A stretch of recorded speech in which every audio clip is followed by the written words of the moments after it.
Welcome to another episode of Bobble Pod. On this episode, we're going to talk about Mr Bobble meeting the Padel King, Alex Simmons. Welcome, Alex. Thank you very much. The one and only Padel King here, and it's a pleasure to be on the Bobble Pod. Yeah, it's always a tongue twister. It's that a one, tongue isn't twister. It? The Bobble Pod. Mr Bobble. We're trying to get it out there. It should be good. So before we begin, as always, don't forget to like, follow, subscribe. This is a really exciting one because we've been trying to get Alex on this one for a while. I've come all the way to see Alex. He's based in, obviously, the UAE, Dubai. How long have you been here? I'm into my third year now. So I was the king of Leeds, and now I'm slowly becoming the king of Dubai. It's getting there. I'm definitely the Padel King. How many other king titles do you need? Got a few, man. You know it is. Try my best. But Dubai's been very kind. It's been an up and down experience. It's a difficult market, and it's been extremely interesting building networks, building communities, and looking at the fantastic opportunities in this region, business-wise and economically. I think there's nowhere else in the world like it right now, and I think this is the place. If you want to change your life in the next 5 to 10 years, this is the place it's going to happen. You heard it from Alex. So we met back in December 2022. Yep. You were already out here. I'd come out for a holiday. A good connection of ours where we both worked at the same agency recommended we catch up and meet. Yes. From that, when Shout out to Jimmy Allen. Yeah. When I came back in May, you were working with TGP at the time. Yeah. You introduced us to that, and as a result, we ended up setting up in May here in Dubai. And if you want to know who the fundamental reason behind that, it's Alex Simmons. So the reason we're in Dubai is because of Alex Simmons. I appreciate that. I think just to caveat that though, man, you did a great job. And I think that the thing is about this industry, the marketing industry, as you know, F&B, whereas I've been working in that industry for the last 2 years with an amazing company, global company called TGP International. Those guys are serious about what they do, and they operate all over the world. But currently in Osaka, we did COP28. We've done some massive mega projects, global mega projects, and you came in, offered a service in digital marketing, and you absolutely smashed it out of the park. You actually beat, hands down, one of the biggest agencies in the region. I'm not going to name check them because it's a bit unfair, but you beat OMD down to the ground, and it was a great result. Not going to name check her and then just name check them. I don't want that anymore. I don't care anymore. But in all seriousness, you did a fantastic job, and that's why there's now more and more companies in this region looking to work with you. And I'm going to just pass that accolade on to my team, Molly and Kai, back in the UK. They've been doing a fantastic job on this. But on this episode, we want to talk a bit about your journey, what you're doing right now. You understand the digital landscape in another country compared to most people that I've actually interviewed here. I've given my opinion, but what we've heard in feedback from other people is someone else's opinion, someone's boots on the ground, client side. And after that, I want you to talk about how you're taking that marketing knowledge and applying it now to your own company, Love The Padel, which obviously Padel's huge out here in Dubai. So your client side, you're doing digital marketing. What are you looking for in terms of when you're hiring or when you're looking to work with suppliers? What are the key, let's say top 3 things? Hiring value for money, because this region is very unique in the fact that you've got staff from all over the world, from India, from the Philippines, from the UK, from everywhere around the world. You get some amazing staff from all different demographics, all different backgrounds, and it's really filtering through and trying to find the gold, because you might get, compared to the UK, you might get 1,000 applications for one job. It's that mental. So we hired a number of people. As my former role, sales and marketing director, I started out with hiring what I knew, so bringing people from home who I'd worked with in the past to give myself a really strong set and a really strong start to my career. People I've worked with in the past I could trust to deliver at that level that I knew we had to deliver at. We had a really good team in James Eaton and Dan Spears. And then we went on to find, as you build the network over here, you meet new people, and you start to understand the area. I think there's a lot of value to be had staff-wise in this region. You can get some really, really highly skilled operators from multinationals. Like, you've got to be really smart about how you hire. There's a myth, I think, back in the UK in particular, is that people move out here for basically cheap labour. And I know in the service level industry, yes, it is cheap labour. But we're talking businesses that are set up here, UK operations set up in the UAE, TGP global company. Is that myth true? I think people move out here for the tax benefits. I think that's one big thing. So from if you're in business or if you're an employee and you want to earn more money, I think you can do that here because you're not paying tax or as much tax. So I think from a tax perspective, it's a really smart way to move out. Also, with the growth of the region and the city in particular in Dubai, we've got an amazing leader in Sheikh Mohammed. He loves his people, he cares about his people, and he's delivering opportunities left, right, and centre. If you want to work hard, if you're willing to get up in the morning and work hard, this is the place where you can change your life. As far as people coming out here for cheap labour opportunities, I think that you've got to be smart. You've got to be smart how you hire. And I think there's actually my biggest learning in terms of workforce is to see the global vision around workforce. So I currently employ staff in Egypt. I currently employ staff in the Philippines remotely because actually you're getting a much more bang for your buck and great operators, really talented people. They don't have to be sat in your office to do an amazing job, and I think that's my biggest learning moving to this region. Yeah, I think it is actually quite expensive to hire out here. I mean, yes, there's the tax benefits from an employee's perspective, but actually, if you want the golden nuggets, you have to pay the premium for it. And when you compare that to actually UK salaries, you're paying significantly more than what you would pay in the UK for the same salary, for the same role, in my opinion. If you're hiring UK people, you are. Yeah. If you're not hiring UK people, you're not.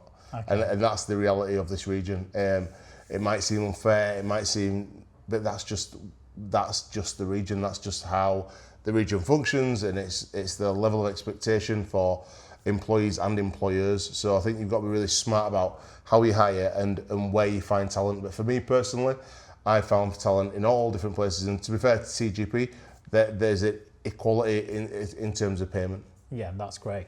So moving from hiring to now your role as sales and marketing director, what differences did you see from when you were time in the UK to now moving up to UAE in terms of how the marketing sphere, the marketing field is different out here and the approach to it?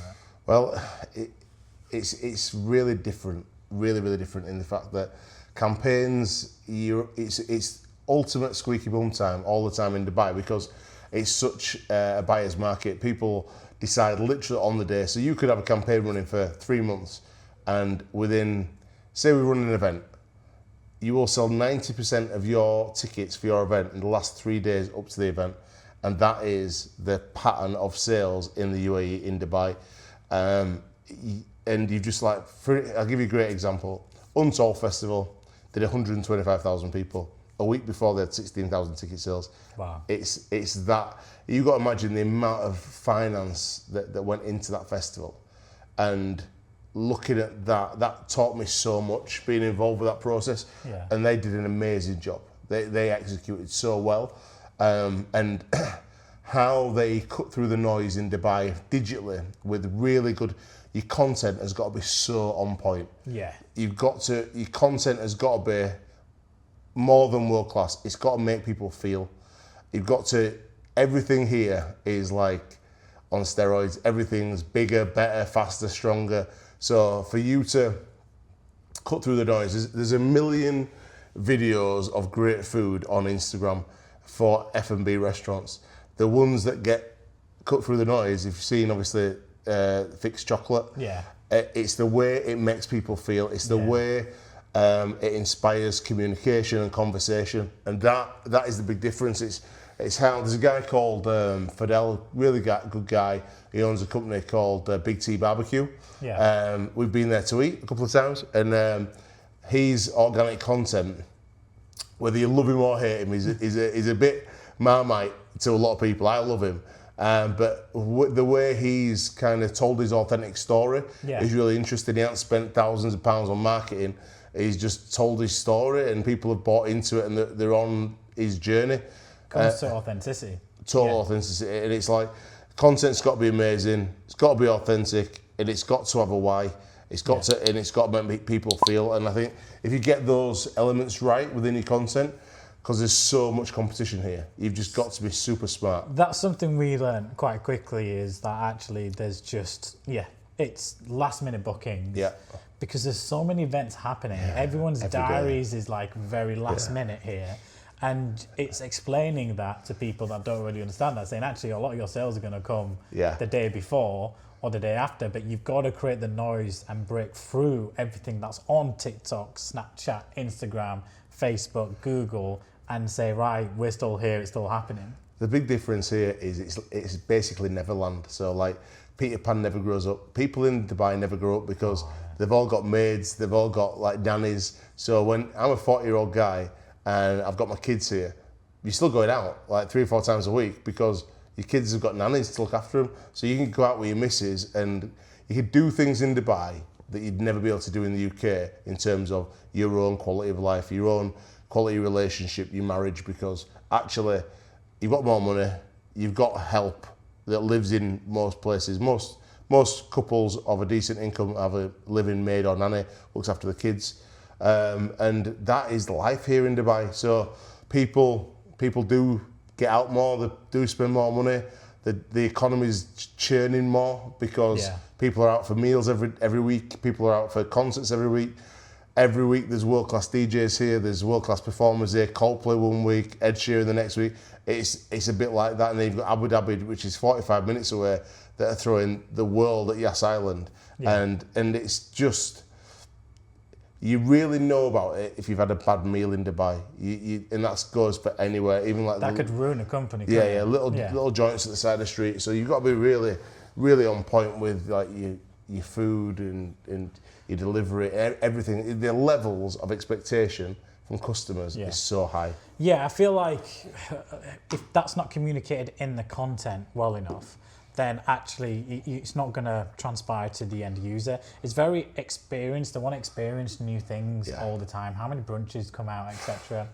But taking a step away now from your previous roles, what you're doing, what lessons have you now taken in terms of marketing Dubai? Because tell us a bit more about Love the Padel, Love the Boys, first of all. Well, it's just Love the Padel. Love the Boys is just part.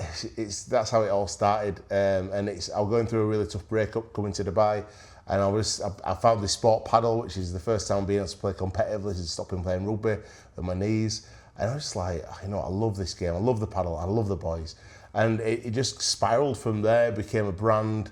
We've got a group of about 400 or 500 people in there now. We have games every day. We have leagues, we have tournaments, and I went out into market and I just thought to myself, you can literally, I can go back and be a sales and marketing director anytime, anywhere in the world. I can go and get a job. But there's this window of opportunity around a sport, which is the fastest growing sport in the world, in this amazing city in Dubai, where you've got a over saturation of courts and you've got the beautiful weather every day. There's no barriers to what this could become here in Dubai. So I went out there, met a couple of people that I met through Padel. I've got a very great group of people who are all really keen on the sport and understand it. And 3 of us have come together, 3 very different characters, loads of different experience, and we're building a tech platform which it brings people together globally, building the most inclusive global community in Padel effortlessly. So it'd be an effortless experience from a customer point of view. You can go into the app and you could find courts, you can book racket assessments, you can buy kit, you can join leagues, you can run competitions, you can training if you're brand new to the sport. Yeah, you can get on the pathway to Padel, you get verified, and you know what I realise is it makes me happy. And fundamentally, that's all we want to be in life, is happy. I just want to make a load of money, be really happy, and spend as much time with my kids as I possibly can. I think we should just clip that as a motivational clip to put out on social media. But you're right. The more passionate you are about something in business, the further it goes, because it's 100%. Not like turning up to a 9 to 5. You can see even from your reaction, your smile, in terms of how you know your elements. It's like the passion behind it is so infectious. But that's probably why it's also grown so quickly and so bigly in terms of like you're now creating your own tech platform as well. So you're now gone from moving out here, working in a sales and marketing directorship role, understanding how marketing works from a client perspective. Now you're your own client. Yep. and you're growing a brand and a tech brand Yep. in an overseas country. Yep. What lessons are you taking from what you know about this area, UAE, and the Middle East, and applying that to Love the Padel? And what lessons am I taking? That's a great question. I think I'm taking the lessons of really drilling down into what the user needs and what the customer needs. So putting customer first. Yeah. Looking at our competitors and going, what can we do better? From somebody who's really passionate about the sport, they call myself the Padel King, and it was a bit tongue in cheek, but I always say there's better players out there, but you'll never find anyone as passionate as me about paddle. So taking all my passion and energy and positivity and making sure that when somebody comes and has that user experience, whether it's digitally or physically, with Love the Padel, they feel like they are genuinely looked after, safe, that they understand the basics of the games, they're playing at a level that's right for them. They can get verification, so they're not wasting time. In this region, you don't want to waste time. We've wasted some time today and it's absolutely killed me off. Yeah. And it's just like, but for us, it's like having properly verified games will save people time, save people money. There's all these little things that I've learned with TGP. I worked under an amazing woman called Cheryl Shepherd. Never met anyone work as hard as her. So like just upping my levels in terms of how hard I work and understanding that if I want to be the best, I've got to put everything into it. But I also understand that if something's not for me, to be able to go, it's cool, man, it's just not for me. Yeah. Just say no and go into something that is for you and have the belief and the confidence in your own mind and in your own heart that you can make anything happen. If you care about it and passionate about it, you can make anything happen. And you've just got to go after that dream and you've got to put your heart and soul in, because the worst that can happen is you fail, you never fail, you learn, and you go into the next thing with a bigger smile on your face, more understanding, more energy, and just a new enthusiasm, knowing that you've had another great learning curve. I don't even think I could put it better myself, to be honest with you. I think we've got 2 great clips there for social media that could go viral, mate. So you did an event last week. You launched the brand at a social event. Yeah. You've now got some merch. Yeah, got some merch now. Love the Padel tees. It's you all want to show the back? Yeah, I'll show the back. Yeah. Just get on the back there. It's Love the Padel Dubai. I'm pleased to say I actually have my own t-shirt. Thank you, Simo, which I'll be wearing and playing whilst I'm back in the UK.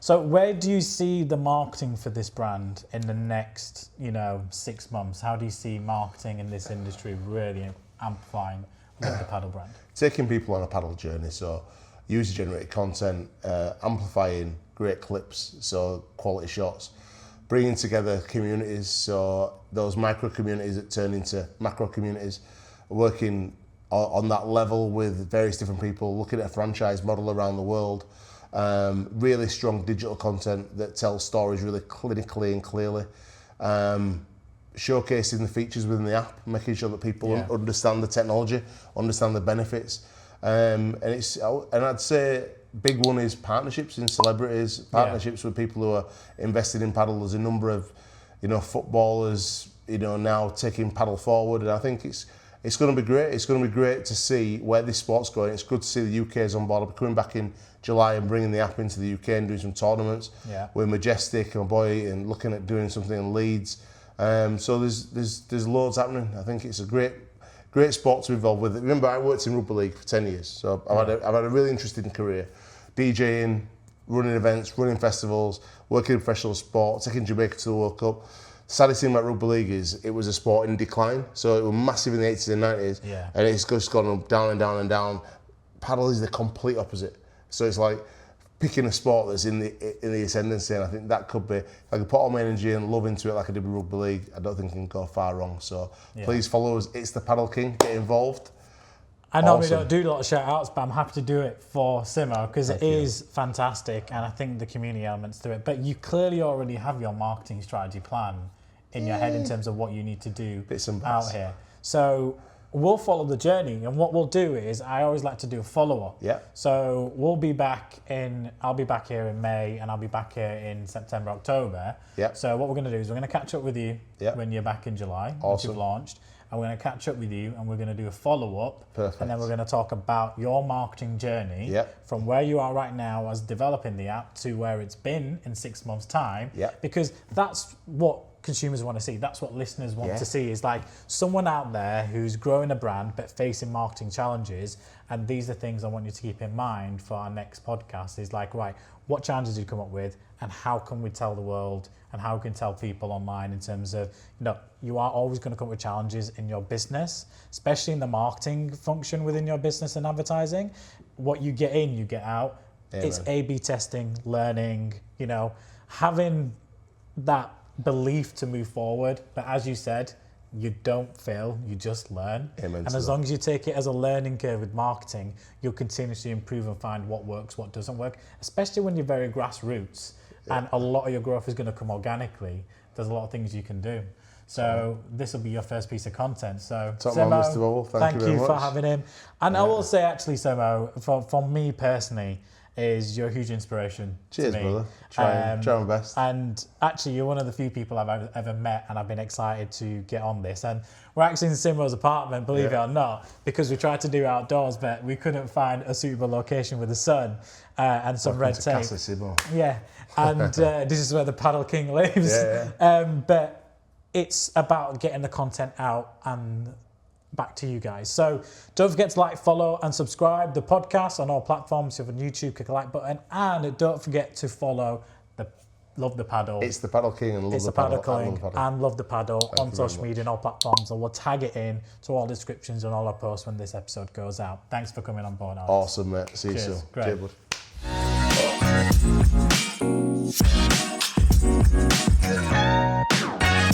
bud.